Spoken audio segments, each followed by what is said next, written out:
In today's episode of the Pathmo Presents podcast, I'm with a very interesting guest here today. I'm with Jonathan Baldock, who is hailing over from Social Horsepower. And Social Horsepower is an interesting platform. So essentially, if you check over their head over to their website, socialhp.com, you will see that they're the fastest and easiest way to create a successful advocacy program. So we really want to learn from Jonathan today, what's behind that, what his role is, and, who he's been thinking about growth for the company. So, Jonathan, welcome to the show.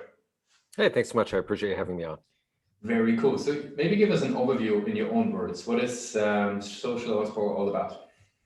Yeah, it's an employee advocacy platform. There's actually quite a few out there. But Social Horsepower basically allows an organization to pull in all of the stories that you want to be able to have your employees share out, whether that's thought leadership, industry news, or company content. And then it allows your employees to be able to push that content out and amplify the message and voice of the company. So that's it in a nutshell.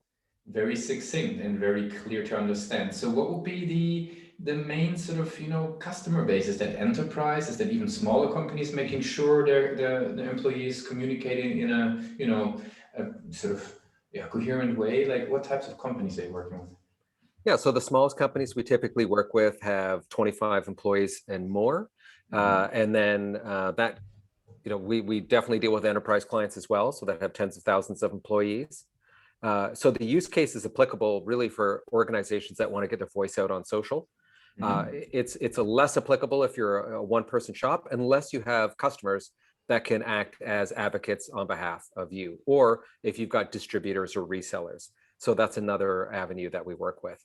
And the use cases are typically marketing, so building awareness around the top of the marketing funnel. It could be social selling, so enabling your salespeople to drive engagements. And I have a background, I used to work at LinkedIn. And so we know that statistically, if salespeople are engaging in social selling activities, they're 70% more likely to hit their sales quota. And so this is certainly all part and parcel to that. And then there's talent acquisition efforts where companies want their employees to be able to share our content. Their employees are connected to people with similar backgrounds, so it makes it easier to be able to recruit people in. And then the last one is about employee brand reputation. So being able to control the messaging, the voice of the company through the employees, and making sure that the messaging is consistent. Very good. Who would you say is actually the champion within those companies? Because there could be a couple of people having an interest that this is actually running in an organized program. Like, is that from an HR angle, a marketing angle? Like, where does it actually come from? So when so my experience in all the applications that I've seen, it seems to be about 40, 30, 30. So 40% marketing play, 30% sales, 30% talent. And then the brand reputation usually ties into one of those. But I will say that a lot of the times that organizations have multiple use cases, meaning there'll be representatives from marketing, there'll be representatives from sales and talent, all on this platform disseminating information through the employees and measuring out their use cases. So it isn't usually just one. Sometimes there's more than one. Okay, makes a lot of sense. And with this several sort of like champions, I would say, within those companies in mind, like how would you describe a typical journey of somebody learning about social horsepower? Like what is maybe the channels that they're walking through in order to get started? So I guess I'll back it up a little bit, and I'll just say that companies always want their message to be more broadly reaching and engaging.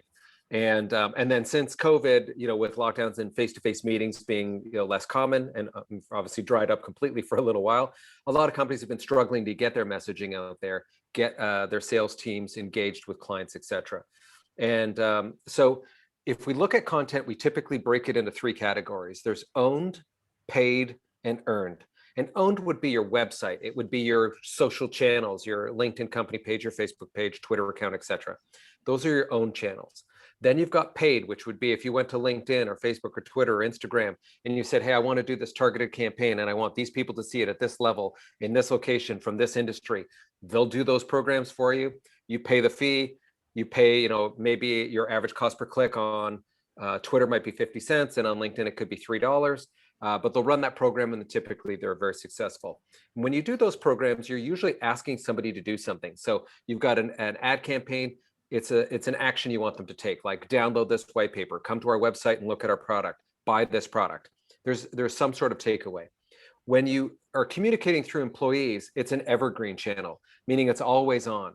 So you actually have the ability to be able to start a conversation and continue that conversation ongoing because it's going through your employees' channels. Therefore, you don't necessarily have to rush. You don't have to just be product, buy, please click, click, click. Instead, you can be communicating through your employees about industry best practices, thought leadership. You could be humanizing your company by highlighting certain employees and the great things that they're doing. You could be talking about the projects you're working on, how you're working with the community, all the different things that make up your company. And you referenced it at the beginning when you referenced your organization, that there's a buying journey. And that buying journey, it's usually not one touch point. Usually there's multiple touch points over a period of time. I'm not driving down the street and I see an ad for a Mercedes, and then immediately I'm like, well, I guess I've got to drive to the Mercedes dealership and buy this car. If I'm looking to buy a car, it's going to be multiple touch points. I'm going to be researching, I'm going to be learning, I'm going to be asking friends, and I'm going to be getting enough information. So if we're top of mind and we're always in front of our clients and we raise the profile of our employees to thought leaders, to industry experts and subject matter experts, now when they've maybe had 20 or 30 touch points over the course of months, when that salesperson reaches out to them, they're much more receptive. They're much more open to having a conversation. They're already warmed up on what your products and services are, and it's much easier to close that deal. So getting people into the top of the sales funnel is really what this kind of platform does. And then from a salesperson perspective, I get to see those publicly facing actions that shows me, hey, this buyer at that company just liked this update that I made, so I can reach out and just say, hey, I have more information on that. We can really help you to shape the direction of where things are going, and then turn that into eventually a conversation that's not just about adding value, but also about selling products and services. Super, super interesting. And yeah, I'm assuming that, maybe I'm doing the detour to sort of, because we talk about websites quite a bit here in the podcast. Like, what role does your own website play, like in that story of people getting to know social horsepower?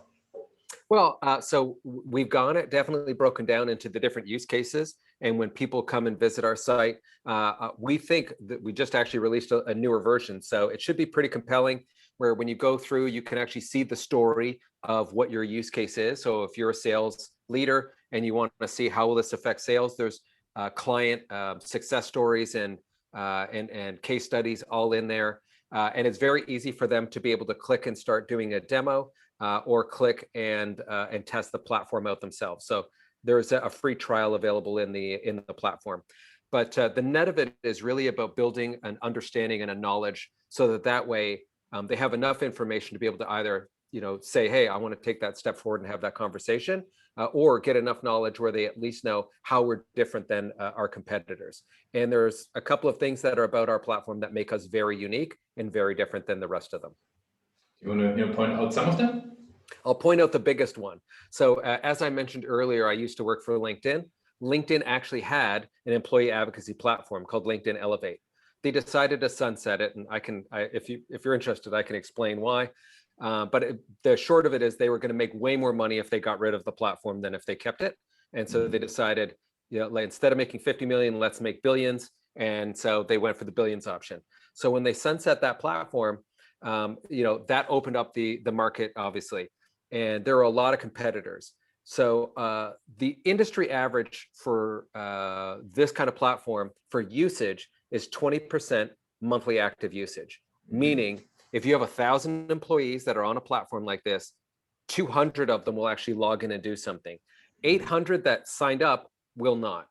So that's the big challenge. How do we actually get people to go in and log in and find the stories and share them out and be willing to do that? And the answer is most of them aren't. They know it's a good idea. They will raise their hand and let's say this is great. But the lifting of like, hey, I'm not a social media expert. I'm not an expert at picking content. I'm also not a copywriting expert, so I don't know really what to say. That's a burden that we're actually kind of placing on them by asking them to do this. So they understand the value, but the odds of them doing it are lower. So that's why you only get 20%. The reason why our platform's different with Social HP is that we built in do it for me functionality. So an employee can actually just sign up and go, you guys are the marketing experts. Why don't you share on the frequency that I need to share? Why don't you share my thought leadership, industry news, and company content?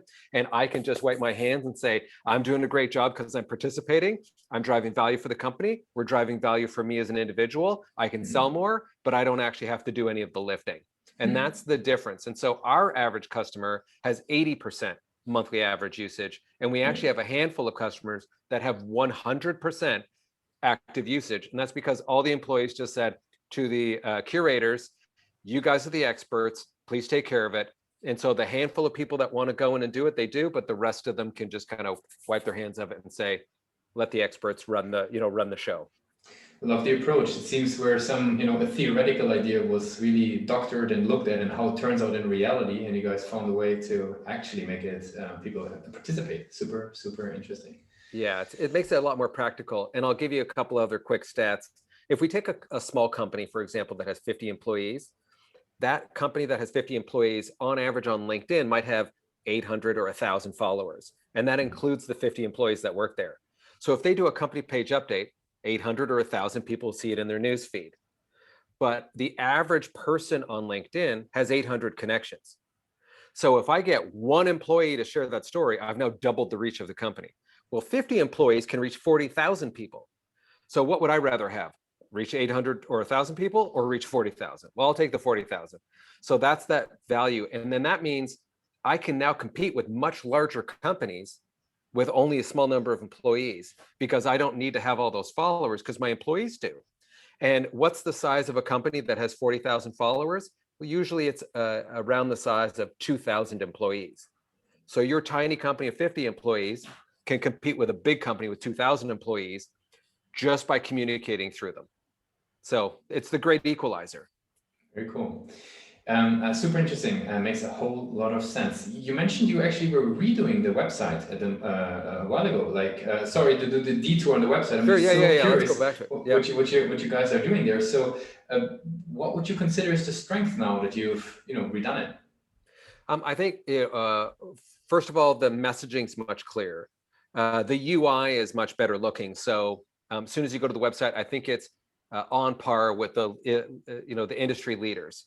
That doesn't necessarily mean it's the world's best website, but it certainly means it's on par with the industry leaders. And then we also have a technology. It's I don't know how much it overlaps with yours, but we do reverse IP lookup on anybody that visits our website. It helps us to understand who's coming. And then we also provide that service as part of our platform when you do social sharing. So, what happens after your employee shares the story and then they go to your website, what did they do? We're not down the funnel like you guys are about, giving them an understanding of an intent. But I think that's a really fantastic service that you guys offer and probably something that we should figure out a way to partner together so we can deliver that intent-based knowledge as well. But yeah, so it was about making it clearer, better understanding, and of course the addition of video I think was a nice little add as well. Super cool, super cool. I want to switch gears a little bit and learn about sort of your perspective on growth overall. What would you consider is at the moment the challenge when trying to bring in innovation into the marketing and growth of the platform? Well, I think that the couple challenges would be one, visibility. So we're not the most well-known brand because we're newer in the space. And so there are companies that have been around for almost 10 years and, we're newer. So there's a bit of a challenge there. So we have to use our networks and get in front of the right people in order to be able to do that. And then some of it's going to be, just advertising and trying to generate leads that way. But being succinct and telling an appropriate and coherent story, I think really helps move us down that sales funnel a little bit faster. Super interesting. I would love to, in a sense, sort of completely take a turn and learn about you as a leader. Sure. You've been involved in super interesting projects. I would love to know, right, with all the content that is out there at the moment, with everything that you could be reading, like how do you personally actually filter information? Which platforms do you go? How do you educate yourself forward in average day? So I spend most of my time, if I'm going to pick a social platform, I spend it on LinkedIn. Probably not a big surprise because I worked there for almost 10 years. And so I do tend to use it as a news source. I follow companies that are of interest to me. I see what their updates are. I can follow different leaders within those organizations in order to be able to see, how things are shifting. LinkedIn's also really good at disseminating industry news and industry information. So I follow a lot of different industries that way. And then I listen to podcasts, to be honest. That's one of the ways I consume and digest information. I like to do a lot of walking. And so when I go for walks, I usually flip on a podcast or an audiobook, and I learn while I'm doing something else. So I find that to be one of the best resources and best uses of my time. Very cool. Since we're slowly coming into the end of the interview, I would love to jump into rapid fire questions. Are you ready for those? All right, fire away. Let me see what I can do. What's the last book that you read? It was an audiobook, and it was a Malcolm Gladwell one, the latest Malcolm Gladwell book. I think it was Talking to Strangers. It's a great book.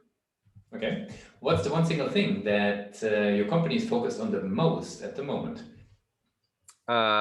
Growth, getting our name out and building up the appropriate reputation with our clients in the industry. If there would be no boundaries in technology, what's the one thing that you would want to have fixed for your role today? The ability to have a limitless number of conversations at the exact same time. Okay, so you would be the best podcast host ever. That would be it, right? Awesome. What is the last thing that kept you awake at night about the company? Let's see. Our future product set, I think, is the thing that I care the most about in moving forward, making sure that we're aligned with the market and that we're delivering value not only today but for the future. And so maybe my question now would be, if we're zooming back, let's say even we're jumping back into the LinkedIn days, it's your first day joining LinkedIn. What's the one advice that you would give yourself?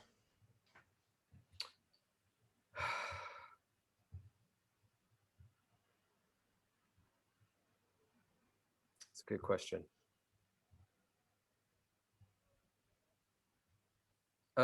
Probably maintain your focus. At LinkedIn, it was easy to get distracted. There were a lot of things going on outside of just your role, and so I would say maintain the focus. Jonathan, I really appreciate that you took the time with us today to be a guest on Pathmark Presents. I want to give you the very last word. If somebody would be forgetting, all that we discussed about social horsepower today, what would be the one thing that they should remember? The power of the employee's voice is twice as trusted as their company brand, and so if they're not looking at it now, they're definitely it's an important thing to look at in the future. Thanks a lot for being a guest on Pathmark Presents with us today. Thank you so much, Lucas. Appreciate you having me on.